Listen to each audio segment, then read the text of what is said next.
প্রিয় দর্শক, আসসালামু আলাইকুম। দর্শক, আপনাদের প্রীতি ও শুভেচ্ছা জানিয়ে শুরু করছি নতুন একটি ভিডিও। তো দর্শক, আজকে আমরা এক অসহায় মেয়ের গল্প তুলে ধরব, যার নাম হচ্ছে রূপা। রূপার পরিবারে মা আছে, ছোট একটা ভাই আছে, রূপার বাবা নেই।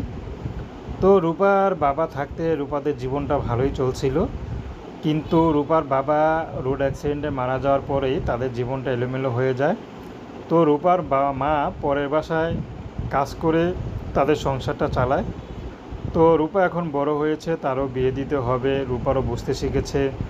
রূপা ছোটো থেকে দেখছে তার বয়সী ছোটো থেকেই রূপার মা কষ্ট করতে করতে তাদের লালন পালন করেছে। তো রূপা সেলাই কাজ করে ইনকাম করে তার মার মুখে একটা হাসি ফোটাতে চায়। তো এর মধ্যে যে রূপার বিয়ের বয়স হয়েছে, পরের ঘরে যেতে হবে, সেদিকে খেয়াল নেই।